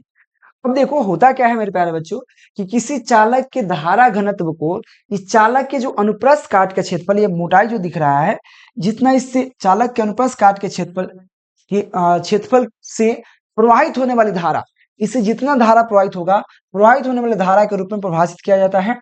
तो जेल जूल बराबर क्या होगा, धारा घनत्व जे बराबर आई अपॉन ए हो जाएगा, आई अपॉन ए, आई क्या है उसकी आई क्या है उस धारा है, ए क्या है क्षेत्रफल है, यानी कि जितने अनुप्रस्थ काट का या ए क्या है अनुप्रस्थ काट का क्षेत्रफल, यानी कि जिससे धारा प्रवाहित हो रहा है। सिंपल है भैया, मैं आपको बार बार क्लियर कर रहा हूं इस चीज को, इसकी क्षेत्रफल हुआ ये अनुप्रस्थ काट का क्षेत्रफल है, ठीक है, इससे धारा प्रवाहित हो रहा है आई, ठीक है। तो वही कहा गया किसी चालक के धारा घनत्व को चालक के इकाई अनुप्रस्थ काट का क्षेत्रफल से प्रवाहित होने वाले धारा के रूप में परिभाषित किया जाता है। तो क्या हो जाएगा जे, यहाँ पे जूल बराबर यानी कि जे बराबर धारा घनत्व को जे कहते हैं, तो यहाँ पे जे बराबर आई अपॉन ए, आई जहाँ पे धारा और ये आपका अनुप्रस्थ काट का क्षेत्रफल, ठीक है ना। बट आई बराबर आपको एक सूत्र पढ़ाया जाता है, ठीक है ना। अब कहाँ सूत्र निकलता है वो ज्यादा जानिए मत, ठीक है। आप यहाँ भी लिख के छोड़ दीजिए, कोई दिक्कत नहीं, आगे मत लिखिए, कोई दिक्कत नहीं, क्या कि आगे अभी समझ नहीं आएगा, उसके लिए हमको थ्योरी पढ़ाना पड़ेगा, दो अपवाह वेग को पहले सिद्ध करना पड़ेगा, प्रूफ करना पड़ेगा, फिर हमको यहाँ पे लाना पड़ेगा। तो आई बराबर होता है N E V D, V D क्या है अपवाह वेग है, आपको पता है अनुगमन वेग, आई बराबर एन ई वी डी, अगर डालना है तो डाल सकते हो, तो यहाँ पे आई की जगह ए डाल दीजिए, तो ए से ए कट जाएगा, तो आपको जे बराबर एन ई वी डी हो जाएगा। तो आपको धारा घनत्व क्या होगा, आपको जे बराबर हो जाएगा एन ई वी डी, ठीक है। जहां पे आपका बात करें इसकी ए सही मात्रक का, तो एम्पियर मीटर स्क्वायर होता है, एम्पियर पर मीटर स्क्वायर होता है, और इसका डायमेंशन फॉर्मूला होता है आई एल स्क्वायर होता है, आई एल स्क्वायर होता है, ये भी याद रखिएगा। ऐसे सूत्र आप याद रखिएगा, ऑब्जेक्टिव में काम आएगा, ऑब्जेक्टिव में काम आएगा, ये सूत्र वहां ये सूत्र दोनों आएगा काम। तो धारा घनत्व बराबर जे बराबर क्या होता है N E V D, N E V D, जिसका मात्रक क्या होता है यहाँ पे, इसका मात्रक होता है यहाँ पे ampere, ampere ampere per metre square, ठीक है ना, एम्पियर पर मीटर स्क्वायर इसको पढ़ेंगे, और यहाँ पे आई एल इनवर्स स्क्वायर पढ़ेंगे, ठीक है। अगले क्वेश्चन है गतिशीलता क्या है, गतिशीलता की बात करते हैं। तो किसी धारा यहाँ पे किसी धारावाहक के गतिशीलता को धारावाहक का अनुगमन वेग तथा आरोपित विद्युत क्षेत्र ई के अनुपात के रूप में परिभाषित करते हैं। तो म्यू बराबर क्या हो जाएगा, देखो धारा आप पे गतिशीलता कुछ नहीं है, तो गतिशीलता आपको सिंपल है, आपने पढ़ा VD बराबर म्यू ई पढ़ा, म्यू ई पढ़ा, ये क्या पढ़ा, अपवाह वेग पढ़ा, अपवाह वेग पढ़ा ना, VD बराबर म्यू ई, सिंपल अपवाह वेग कहेगा, सॉरी गतिशीलता क्या कहता है, तो किसी धारावाहक के गतिशीलता को धारावाहक का अनुगमन वेग यानी कि VD और उसके आरोपित विद्युत क्षेत्र के अनुपात के रूप में परिभाषित किया जाता है। तो म्यू बराबर क्या होगा, VDE। अब देखो यहाँ पे हम लोग पढ़े इसी का ना, VD बराबर म्यू इंटी क्या पढ़े, अपवाह वेग। अगर मैं म्यू की इधर छोड़ू तो यहाँ पे VD है, ई आ जाएगा नीचे, तो यही आपका क्या हो जाएगा, म्यू बराबर VD अपॉन ई, और यही हमारा क्या होता है, अपवाह वेग का फॉर्मूला हो जाता है, और यही हमारा धारा घनत्व का फॉर्मूला हो जा रहा है। सिंपल कहा कि धारा घनत्व क्या है, तो किसी धारा घनत्व या धारा घनत्व बोला गतिशीलता, तो यहाँ पे किसी धारावाहक की गतिशीलता को धारावाहक का अनुगमन वेग, जो धारावाहक का अनुगमन वेग होता है VD, और उसके विद्युत क्षेत्र E के अनुपात के रूप में परिभाषित किया जाता है। तो VD upon E equal to mu, ये क्या हो गया, हमारा गतिशीलता हो गया।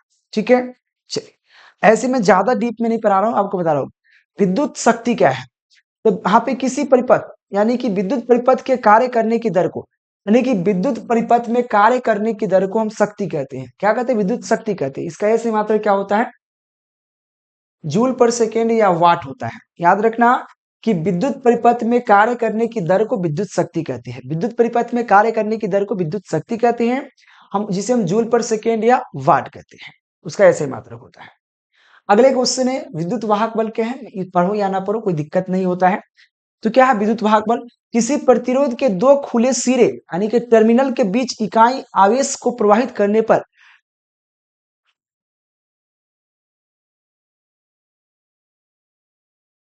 चलिए क्या कहा, किसी यहाँ पे किसी परिपथ के दो खुले सिरे मतलब खुला हुआ सिरा, ठीक है ना, खुले सिरे मतलब वह ओपन होना चाहिए, टर्मिनल ओपन होना चाहिए, के बीच इकाई आवेश को प्रवाहित करने पर। सिंपल कहा कि अगर दो परिपथ के खुले सिरा है, अगर ये परिपथ है दो मान लिया जाए, सिरा खुला हुआ है और इसमें विद्युत धारा प्रवाहित करने पर, इकाई आवेश प्रवाहित करने पर, इकाई आवेश प्रवाहित कर रहे हैं, ठीक है। सीधा कहा किसी परिपथ के दो खुले सिरों यानी कि टर्मिनल के बीच इकाई आवेश प्रवाहित करने पर, इसमें क्या पढ़ रहे हैं, इकाई आवेश, एक परीक्षण आवेश प्रवाहित कर रहे हैं। प्रवाहित करने पर कि यहाँ पे किए गए कार्य को दो बिंदुओं के बीच को विद्युत भाग बल कहते हैं, और जो जितना इसमें कार्य करना पड़ेगा और दो बिंदुओं के बीच जो होगा उसी को हम विद्युत भाग बल कहेंगे, ठीक है। इसका ऐसे मात्रक वोल्ट होता है।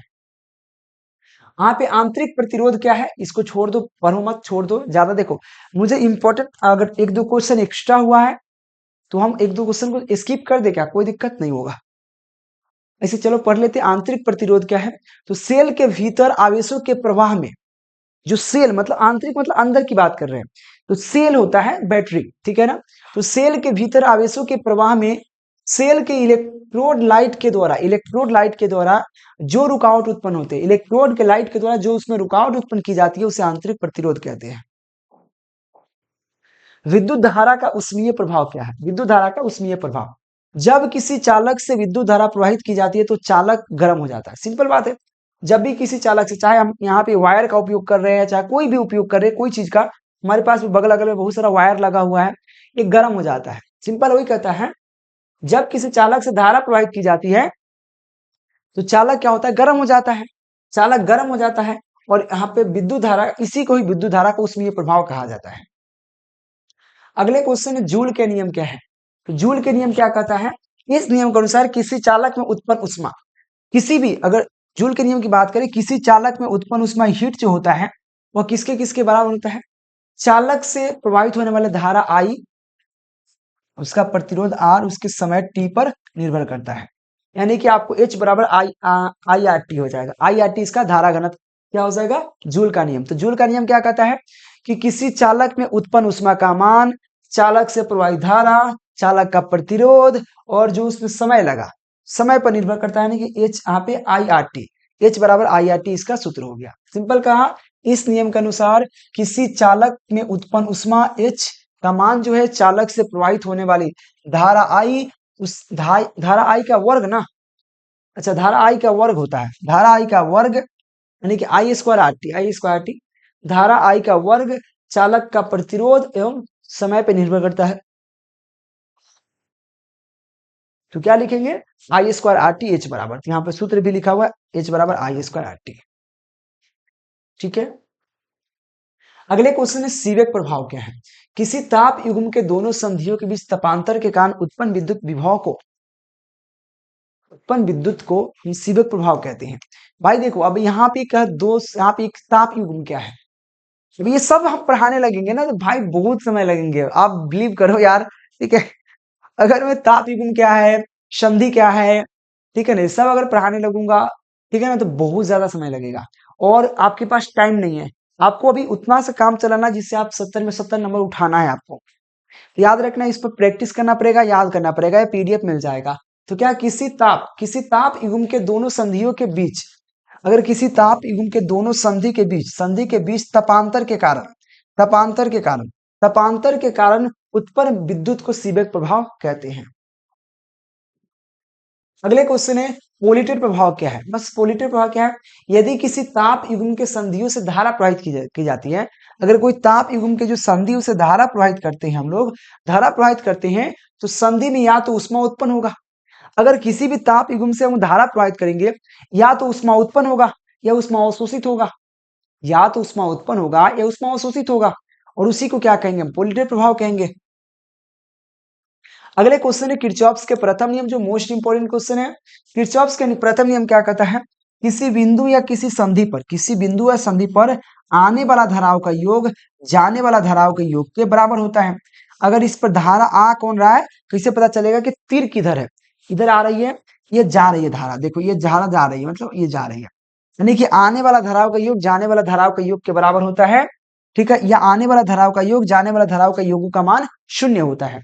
तो सिंपल लिखेंगे, देखो इसमें धारा आ कौन रहा है, पैसे पता चलेगा, तो ये देखो तीर इधर के धारा आ रही है, ये बिंदु पर धारा आ रही है, ये बिंदु से धारा जा रही है, ये बिंदु से धारा जा रही है, तो क्या होगा, आई और I2 क्या जुटेगा, तो यहाँ पे I1 प्लस I2 हो जाएगा, इक्वल टू में क्या होगा, I3 I4 I5 क्या होगा, इक्वल टू में हो जाएगा। तो सिंपल कहता है, इस नियम के अनुसार किसी बिंदु या संधि पर आने वाला धाराओं का बीजगणितीय योग जाने वाला धाराओं के बीजगणितीय योग का मान बराबर होता है, या आने वाला धाराओं का योग जाने वाला धाराओं का योग का मान 0 होता है।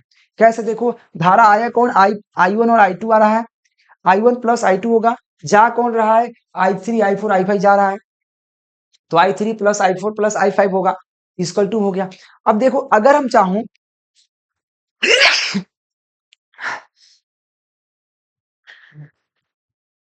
सॉरी गाइज, चलो, तो क्या हो जाएगा, देखो मैं कमेंट पर ध्यान नहीं दे रहा हूं, तो यहाँ पे I1 प्लस I2 और यह सब आ जाएगा माइनस में हो जाएगा, minus I3 minus I4 minus I5 equal to 0। Simple कहता है, इस नियम के अनुसार किसी बिंदु या संधि पर आने वाला धाराओं का योग जाने वाला धाराओं का योगों का मान बराबर होता है, या आने वाला धाराओं का योग जाने वाला धाराओं का योग का मान 0 होता है। ये हमारा किरचॉफ्स का प्रथम नियम कहता है। किरचॉफ्स के द्वितीय नियम क्या कहते हैं, आगे भी क्वेश्चन है क्या, नहीं होगा। द्वितीय नियम क्या कहता है, सिंपल, ये द्वितीय नियम क्या कहता है, अगर मान लीजिए किसी लूप की बात करते हैं, किसी बंद परिपथ की, इसमें बंद परिपथ की बात की है, बंद परिपथ आपका ये मान लो एक बंद परिपथ है, एक को मान लो, दोनों को मत लेके चलना, एक ही को लेके चलो, ठीक है। पहले एक बंद परिपथ क्या, ए है, बी है, सी है और डी है, एक बंद परिपथ है A B C D, A B C D. तो इसमें क्या हुआ कि इसमें सिंपल कहता है, इस किरचॉफ का जो द्वितीय नियम कहता है, इसको पास का भी नियम कहा जाता है। इस नियम के अनुसार किसी बंद परिपथ, देखो यहाँ पे लिखा हुआ बंद परिपथ, ठीक है ना, बंद परिपथ से प्रवाहित होने वाले धारा तथा प्रतिरोध के गुणनफल, और इस परिपथ से जो धारा प्रवाहित हो रहा है, यहाँ पे देखो I2 I1 यहाँ पे हो रहा है, और यहाँ पे, और उसके प्रतिरोध, सीधा समझना, किसी बंद परिपथ से प्रवाहित होने वाले धारा और उसके प्रतिरोध के गुणनफल। तो यहाँ देखो, यहाँ पे I1 धारा प्रवाहित हो रहा है, यहाँ पे इसका प्रतिरोध R1 है, तो क्या होगा, I1 R1 इसका गुणनफल होगा, गुना हो गया, ठीक है, और इसमें जितना है और उसका योगफल, तो इसमें एक और धारा प्रवाहित हो रहा है I2 और R2 plus I2 R2। Simple कहा गया आपसे कि किसी बंद परिपथ, इस नियम के अनुसार किसी बंद परिपथ से प्रवाहित होने वाले धारा और प्रतिरोधों का गुणनफल का योग, धारा और प्रतिरोधों के गुणनफल का योग, यानी कि धारा और प्रतिरोध दोनों के गुणनफल कर दिए और जितना है उसको योग कर दिए। योग उसके विद्युत वाहक बल के योग के बराबर होता है। इसमें विद्युत वाहक बल कौन है? E1 है प्लस E2 है। ठीक है, सिंपल कहा गया इस नियम के अनुसार किसी बंद परिपथ से प्रवाहित होने वाले धारा तथा प्रतिरोध के गुणनफल के योग तथा परिपथ से जुड़े विद्युत वाहक बल के योग के बराबर होता है। अब ये चीज समझ में आए? हम क्या कहें, सिंपल क्या करेंगे, loop A B C D के लिए बात करेंगे तो इससे धारा प्रवाहित हो रहा है I1 R1, तो I1 प्लस I1 और I2 गुना में हो जाएगा, तो I1 R2। ठीक है, फिर और इसमें और देखते हैं तो I2 भी प्रवाहित हो रहा है, R2 भी है, यानी कि I2 R2 दोनों को जोड़ के लिखेंगे तो I2 यहाँ पे I2 प्लस हो गया। अब कहता है उसके क्या, उसके विद्युत वाहक बल के योग के बराबर, तो यहाँ पे E1 है E2 है, दोनों का योग के बराबर हो गया। ठीक है, नीचे वाला लूप की बात करें तो नीचे वाला लूप में बात करते हैं, यहाँ पे D C E F, D C E F की बात करते हैं, तो यहाँ पे सी डी ई एफ। अब सी डी ई एफ, यहाँ पे C D E F E बात कर रहे हैं, सी डी ई एफ या डी ई एफ बात हो रही है। तो इसमें सिंपल धारा क्या प्रवाहित हो रही है, धारा यहाँ पे हो रही है, देखो देखो यहाँ पे I2 और R2 है, इसको गुणनफल करेंगे I2 R2 कोई दिक्कत नहीं है, लेकिन यहाँ से जो धारा प्रवाहित हो रही है यहाँ से, ये I1 प्लस I2 है, धारा I1 प्लस I2 को क्या करेंगे R3 में गुना होगा, तो I1 plus I2 into R3 ये धारा ही है, धारा का योग है। ठीक है ना, धारा ही है। इक्वल टू क्या होगा, उसके विद्युत वाहक बल के योग के बराबर, तो इसमें केवल एक ही विद्युत वाहक बल है, तो केवल एक ही विद्युत वाहक बल के योग के बराबर हो जाएगा। अगला चैप्टर हमारा चैप्टर नंबर 4 है, जिसका नाम है मूविंग चार्ज एंड मैग्नेटिज्म, गतिमान आवेश तथा क्षेत्र। मैं देखता हूँ कितना देर हो गया। सर केमिस्ट्री का टाइम है 7 बजे।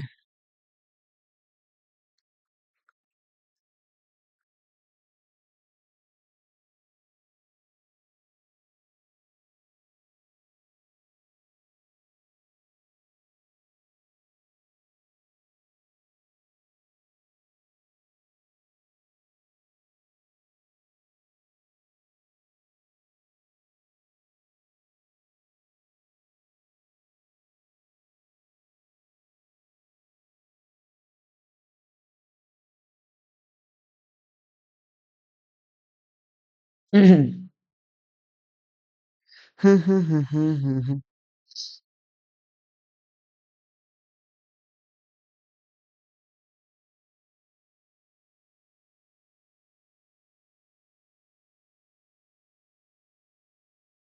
आप लोग फटाफट क्या कीजिए, कोर्स परचेज कर लीजिए, जल्दी से कोर्स भरने वाला है। चैप्टर नंबर 4 जिसका नाम है गतिमान आवेश तथा गतिमान आवेश तथा चुंबकत्व, जिसको हम मूविंग चार्ज एंड मैग्नेटिज्म भी कहते हैं, जिसका हम टॉप 10 क्वेश्चन देखेंगे। उससे पहले दिए गए नंबर पर कांटेक्ट करके ऑल सब्जेक्ट का कोर्स, आप जिसका भी सब्जेक्ट का कोर्स क्रॉस लगा हुआ है, कंपार्टमेंटल एग्जाम देने, जिसको सप्लीमेंट्री भी लोग कहा देता है, कंपार्टमेंटल कहते हैं, अपार्टमेंटल कहते हैं, सप्लीमेंट्री कहते हैं। ठीक है, तो आप लोग कोर्स ज्वाइन कर लीजिए, मात्र 150 लग रहा है केकेजी क्लासेस पे। सबसे पहले फ्लेमिंग का बाएं हाथ का नियम देखो, फ्लेमिंग का बाएं हाथ का नियम क्या है, मैं बायां हाथ ले लिया, बायां हाथ नजर आ रहा है, बायां हाथ में सबसे पहले 3 अंगुली लीजिए, 2 अंगुली मोड़ दीजिए, 3 अंगुली आपके नजर आ रहा है, इस अंगुली को मोड़ते हैं, 3 अंगुली नजर आ रहा है आपको, 3 अंगुली ये चीज, 3 अंगुली आपको नजर आ रहा है। इस 3 अंगुली में कौन कौन क्या है आपको पता है? ये तो अंगूठा है, सबको पता है, ये बीच वाला मध्यमा है, सबको पता है, इसको तर्जनी कहते हैं। क्या कहते हैं? तर्जनी। तो सिंपल क्या कहता है कि अपने बाएं हाथ की अंगुलियों को इस प्रकार से फैलाए, जो अंगूठा होता है, अंगूठा वो बल की दिशा को बतलाता है, क्या? बल की दिशा को। और जो यह जो होता है चुंबकीय धारा की दिशा को बतलाता है।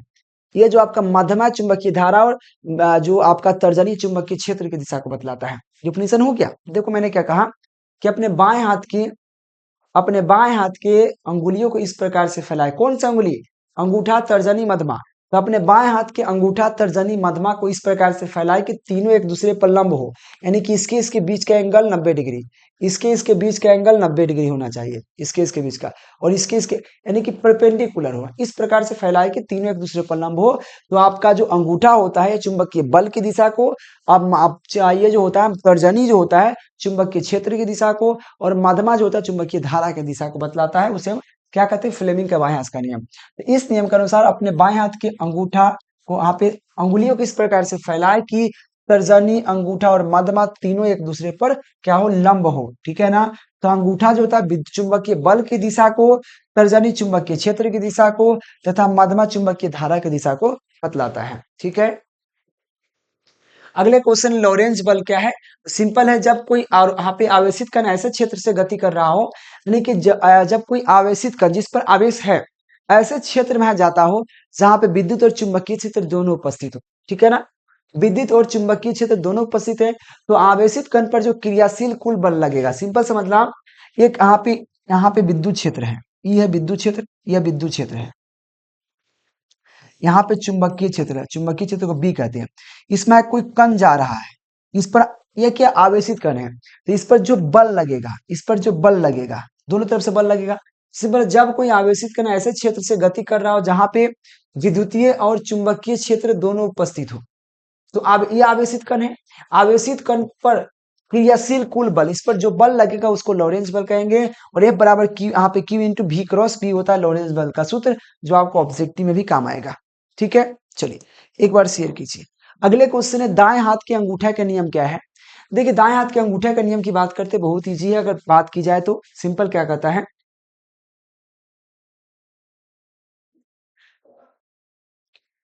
ये मेरा खुल रहा है भाई, खुल रहा है।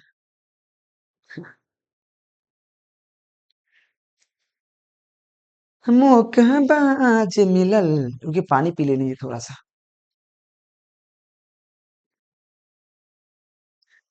देह में एनर्जी चाहिए बउआ, देह में एनर्जी चाहिए। देह मतलब काती होता है, शरीर। भोजपुरी भाषा में बोलते हैं, देहाती भाषा, घर के भाषा।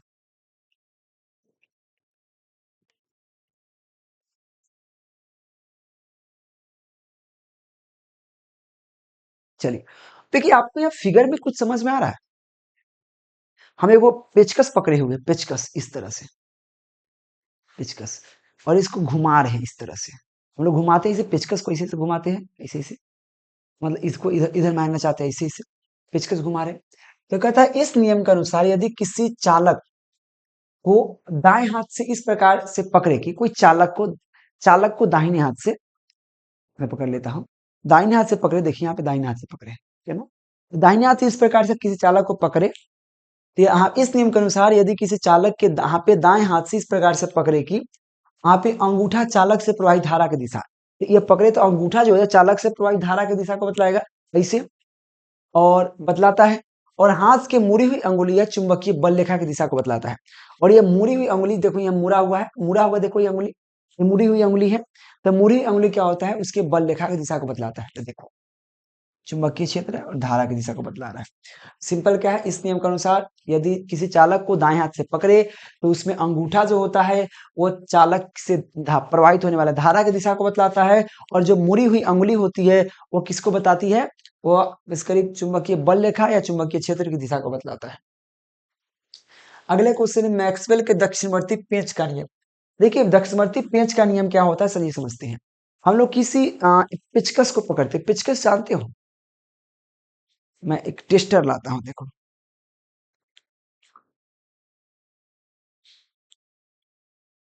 अरे भूगा सामने रहता है यहाँ पे, फिजिक्स से पढ़ा रहे हैं। ये देखो पेचकस है, टेस्टर जिसको कहते हैं हम लोग। तो अगर मैं सीधा यहाँ पे दक्षिणावर्ती पेंच का नियम, तो यहाँ पे यदि किसी दाएं हाथ के पेंच को इस प्रकार से घुमाए कि, ये दाएं हाथ है, दाएं हाथ दिख रहा हो, पेचकस ले लिया इसी की तरह, देखो पेचकस ले लिया है। पेचकस को अगर घुमाएंगे, देखो हम क्या कर, इधर से इधर घुमाएंगे, इधर से घूम रहा है, दिख रहा है। हम क्या करें, किधर से किधर घूम रहा है पता है आपको, इधर से इधर घूम रहा है, देखो ये इधर से इधर घूम रहा है, इधर से इधर घुमाएंगे, और घुमाएंगे तो क्या होगा, घुमाएंगे तो जिसको कसेंगे तो जाएगा अंदर में है, यानी कि भीतर में जाएगा, यानी कि बढ़ता चला जाएगा ऊपर में है, क्योंकि पेचकस जब कसाता है तो अंदर जाता है। तो ये कहता है यदि किसी दाएं हाथ के पेंच को इस प्रकार से घुमाया जाए कि पेंच की जो नोक है, पेंच की जो नोक होता है, ये नोक है, नोक चालक से बहने वाले धारा की दिशा को, और ये जो नोक है चालक से बहने वाले धारा की दिशा को, धारा तथा धारा की दिशा को, जिस दिशा में अंगूठा घूमती है, जिस दिशा में अंगूठा घूमती है वह चुंबकीय बल रेखा की दिशा को बताता है। और जिस दिशा में अंगूठा घूम रही है, अंगूठा किधर, इधर से इधर घूम रही है, देखो इधर से इधर घुमा रहे हैं, इधर से इधर, दिख रहा है, दिख रहा है, मतलब इधर से इधर घुमा रहे हैं। तो उस चुंबकीय बल रेखा की दिशा को बतलाएगा। तो सिंपल क्या कहता है, यदि किसी दाएं हाथ के पेंच को इस प्रकार से घुमाया जाए कि पेंच के जो नुकी होता है वो बेसिकली क्या दिखाता है, वो धारा की दिशा को और धारा की दिशा को दिखाता है, और साथ में जो अंगूठा होता है, जो अंगूठा जिसे घूमता है वो चुंबकीय बल रेखा की दिशा को बतलाता है। अगले क्वेश्चन है एम्पियर का नियम क्या कहता है। एम्पियर के नियम की जो कहता है बउआ, इस नियम के अनुसार किसी बंद परिपथ के चारों ओर विद्युत, यहाँ पे विद्युत क्षेत्र की रेखाएं का समाकलन बंद परिपथ के प्रवाहित होने वाले विद्युत धारा तथा निरपेक्ष पारगम्यता के गुणनफल के बराबर होता है। सिंपल कहा गया, सिंपल समझिए, यह कहा गया कि इस नियम के अनुसार किसी बंद परिपथ के चारों ओर चुंबकीय क्षेत्र की रेखीय समाकलन, चुंबकीय क्षेत्र को हम लोग क्या कहते हैं, बी कहते हैं। तो बी के रेखीय समाकलन, रेखीय समाकलन, रेखीय समाकलन, समाकलन मतलब जानते हैं मैथ का सब्जेक्ट आ गया, कि इस नियम के अनुसार किसी बंद परिपथ के चारों ओर चुंबकीय क्षेत्र का रेखीय समाकलन जो होता है उससे प्रवाहित धारा आई और प्रागम्यता यानी कि उसकी निरपेक्ष प्रागम्यता का गुणनफल के बराबर होता है। यानी कि यहाँ पे integration B N to D L I into mu naught, ये अब इसके लिए हो गया एम्पियर का नियम। तो इस नियम के अनुसार किसी बंद परिपथ के चारों ओर चुंबकीय क्षेत्र का रेखीय समाकलन, चुंबकीय क्षेत्र का रेखीय समाकलन कर दिया, यानी कि डिफरेंशियल इंटीग्रेशन कर दिए, उससे प्रवाहित होने वाला धारा आई और उसके जो निरपेक्ष प्रागम्यता म्यू नॉट है उसके गुणनफल के बराबर होता है। तो यहाँ पे हो जाएगा integration B into D L into I into mu naught. अगले क्वेश्चन है साइक्लोस्ट्रॉन की सीमा और उपयोग लिखो, खूब पूछता है। साइक्लोस्ट्रॉन की सीमा क्या है, तो इसकी सीमा है यहाँ पे क्या है, साइक्लोस्ट्रॉन द्वारा आवेश को कणों को त्वरित नहीं किया जा सकता है। आवेशित कणों को, जिस पर आवेशित है उसको त्वरित नहीं कर सकते हैं, आई मीन इसको इलेक्ट्रॉन के नाम, और साइक्लोस्ट्रॉन द्वारा इलेक्ट्रॉन को भी त्वरित नहीं किया जा सकता। ऑब्जेक्टिव पूछेगा साइक्लोस्ट्रॉन से किसको त्वरित नहीं कर सकते हैं, तो इलेक्ट्रॉन को त्वरित नहीं कर सकते हैं। इसका उपयोग क्या है, साइक्लोस्ट्रॉन का उपयोग धनावेशित कणों को त्वरित किया जा सकता है, इलेक्ट्रॉन को नहीं, धनावेशित कणों को त्वरित कर सकते हैं। साथ में साइक्लोस्ट्रॉन का उपयोग ठोसों के आयन को मिलाकर उसकी गुणवत्ता बढ़ाने में, अगर ठोसों में आयन मिलाकर उसकी गुणवत्ता बढ़ाने में इसका उपयोग कर सकते हैं साइक्लोस्ट्रॉन का। अगले क्वेश्चन है संट क्या है, संट का लाभ एवं हानि बताइए। जब धारामापी, धारामापी मतलब गैल्वेनोमीटर, जब गैल्वेनोमीटर के साथ समांतर क्रम में निम्न प्रतिरोध जोड़ा जाता है तो संट का निर्माण होता है। क्या कहा मैंने, जब धारामापी के साथ समांतर क्रम में निम्न प्रतिरोध जोड़ा जाता है तो संट का निर्माण होता है। इसका लाभ क्या है, संट लगाने से किसी धारामापी को एमीटर में बदला जा सकता है। संट का प्रयोग करके गैल्वेनोमीटर को एमीटर में बदल सकते हैं, आई मीन धारामापी को एमीटर में बदल सकते हैं, सबसे पहला लाभ है। संट का प्रयोग करने से कुंडली जलने से बच जाता है, जिससे हम फ्यूज का क्यों लगाते हैं, जलने से बचने के लिए। तो यहाँ पे संट धारामापी को कुंडली को जलने से बचाता है। हानि क्या है, संट लगाएंगे तो उसकी धारा घट जाती है, तो संट का प्रयोग करने से धारामापी की सुग्राहितता कम हो जाती है, उसकी वोल्टेज कम हो जाती है, ठीक है, ये इसकी हानि है। अगले क्वेश्चन है ए मीटर और वोल्ट मीटर में अंतर। देखो ए मीटर में क्या होता है, ए मीटर में धारा मापा जाता है, यहाँ पे परिपथ वाली धारा मापा जाता है, जबकि वोल्ट मीटर द्वारा दो बिंदुओं के बीच का विभवांतर मापा जाता है, सबसे पहला पॉइंट। सेकेंड पॉइंट है ए मीटर का प्रतिरोध बहुत कम होता है, ए मीटर का जो प्रतिरोध होता है बहुत कम होता है, तनका सा होता है, जबकि वोल्ट मीटर का प्रतिरोध बहुत ज्यादा होता है। ए मीटर को श्रेणी क्रम में जोड़ा जाता है, जबकि वोल्ट मीटर को समांतर क्रम में जोड़ा जाता है, ये इसके लिए है दोनों में अंतर। अगले क्वेश्चन देखिए, अगला क्वेश्चन खत्म, चलिए बहुत अच्छा है। चैप्टर नंबर 5, चैप्टर नंबर 5 देखा जाए, इसका टॉप 10 क्वेश्चन कौन कौन से, उससे पहले नंबर दिख रहा है, कांटेक्ट करके आप लोग केकेजी क्लास का ऐप इंस्टॉल कर लीजिए और कोर्स को ज्वाइन कर लीजिए। सबसे पहला है हमारा चुंबकीय क्षेत्र क्या होता है। देखो चुंबकीय क्षेत्र क्या है मेरे प्यारे बच्चों, सबसे पहला बात करते हैं चुंबकीय क्षेत्र। जैसे कि क्या कहते हैं, कोई चुंबक है, आप चुंबक होता है मान लिया, चुंबक रखा हुआ है, चुंबक में याद रखना नॉर्थ और साउथ पोल होता है, इसलिए मैं यहाँ पे चुंबक कुछ इस तरह से बनाने का प्रयास करता हूँ। जब चुंबक होते हैं तो सिंपल है, यहाँ पे चुंबक ये है, यहाँ पर कोई लोहा की वस्तु है तो खींच पा रहा है, यहाँ पर रखेंगे खींच लेगा, यहाँ पर रखेंगे खींच लेगा। अगर इसी वस्तु को यहाँ पे क्या होगा, इसी थोड़ा का यहाँ पर रख के खींचते, हम लोग चुंबक लेकर सटा के देखते थे कहाँ तक खींच रहा है, ऐसे ऐसे करते थे, करके चेक करते थे, ऐसे करके देखते खींच लिया है कि नहीं। तो एक इसकी एरिया होता है जहां तक वो खींच पाता है, तो यहाँ तक रखे खींच लिया, यहाँ तक रखे खींच लिया, लेकिन ये तनका सा आगे करेंगे तो नहीं खींच पा रहा है, लेकिन जहां तक ये खींच लिया वहां तक एरिया बन गया, एक क्षेत्र बन गया, चुंबकीय क्षेत्र बन गया, यानी कि जहां तक वो अपने में खींच सकता है। तो ये कहता है किसी, और वो अनुभव भी कर सकते हैं आप। देखो आप जैसे एसी चल रहा है, खूब गर्मी एकदम धूप, आप एटीएम जाते, एटीएम जो होता है एटीएम में उसमें आपको एटीएम क्योंकि बाहर होते हैं, घर के बाहर होते हैं, तो वहां पे ज्यादा आपको अनुभव होगा। एटीएम में जाते हो, एटीएम का दरवाजा बंद है, ठीक है, आप एटीएम में जाओ, खूब एसी चला जाता है, दूध एसी लगा रहता है, खूब ठंडा ठंडा महसूस होता है, मजा आ जाता है। एटीएम के गेट खोलोगे लगेगा बाहर, इसी पैर रखोगे लगेगा मुंह झुकार दिया। तो वहां पे आपको अनुभव हुआ कि नहीं, क्या हुआ, एक तरफ ठंडा गरम ठंडा गरम ठंडा गरम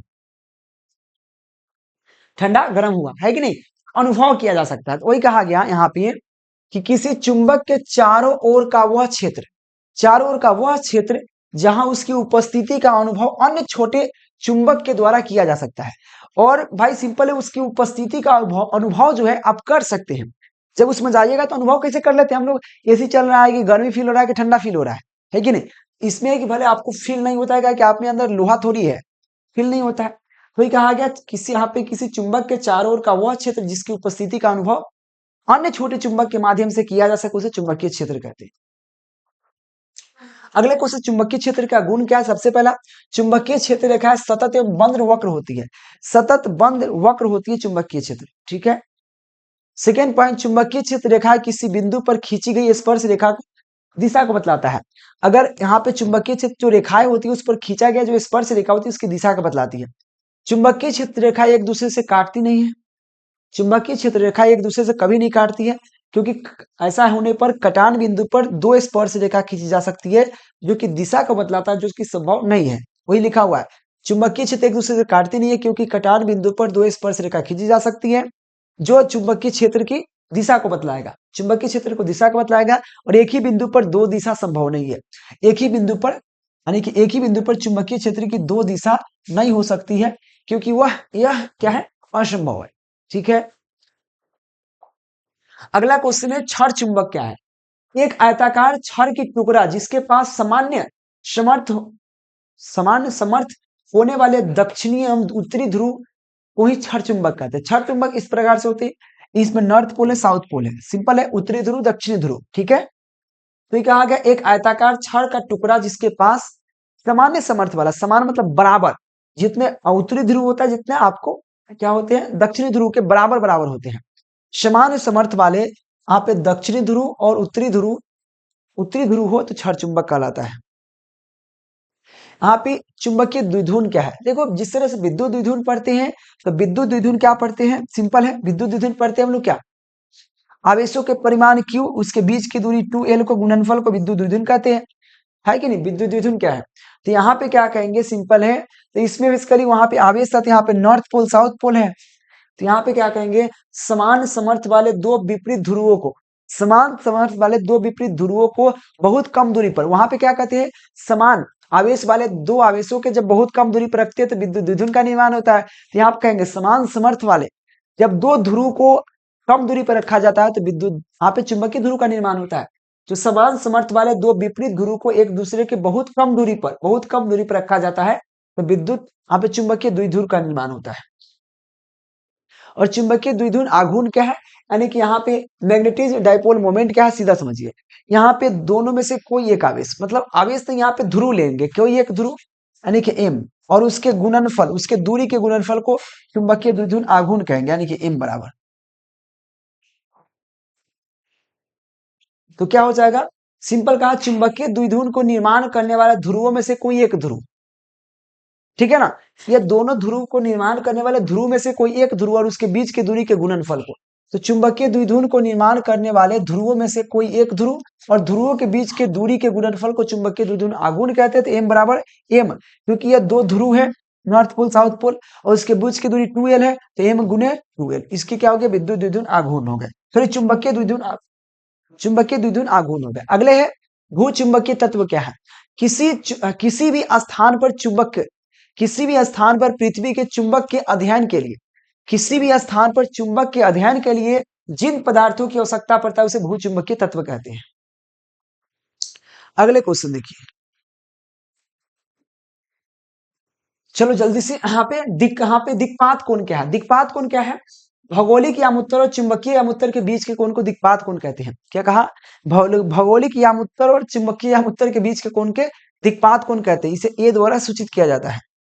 यहाँ पर देखो भौगोलिक यामुत्तर और यहाँ पे देखिए बताते हैं, ये आपका भौगोलिक यामुत्तर है, ठीक है, ये वाला आपको सॉरी चुंबकीय अमुत्तर है और ये वाला भौगोलिक अमुत्तर है।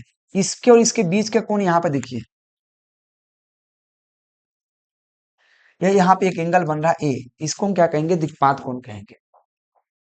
अगले क्वेश्चन, नमन कोण क्या है? नमन कोण क्या है? पृथ्वी के चुंबकीय क्षेत्र और क्षैतिज दिशा के बीच के कोण को क्या कहते हैं हम लोग? नमन कोण कहते हैं। बहुत ईजी है भाई, ये सब बहुत ईजी क्वेश्चन है। अगले क्वेश्चन है, यहाँ पे पृथ्वी के चुंबकीय क्षेत्र के क्षैतिज घटक क्या होता है, जिसको बीएच कहते हैं। तो यहाँ पे क्षैतिज दिशा, यहाँ पे क्षैतिज क्षैतिज दिशा के चुंबकीय यामुत्तर में पृथ्वी के चुंबकीय क्षेत्र के कुल तीव्रता को क्षैतिज घटक कहते हैं। सिंपल कहा, पृथ्वी के क्षैतिज दिशा में क्षैतिज दिशा के चुंबकीय यामुत्तर में पृथ्वी के चुंबकीय क्षेत्र के कुल तीव्रता को क्षैतिज घटक कहते हैं। थोड़ा फास्ट चल रहे भाई, मुझे और भी क्लास लेने होते हैं, बहुत सारा क्लासेस लेने होते हैं। अगले क्वेश्चन है, प्रतिचुंबकीय, अनुचुंबकीय, लौ चुंबकीय में अंतर बताइए।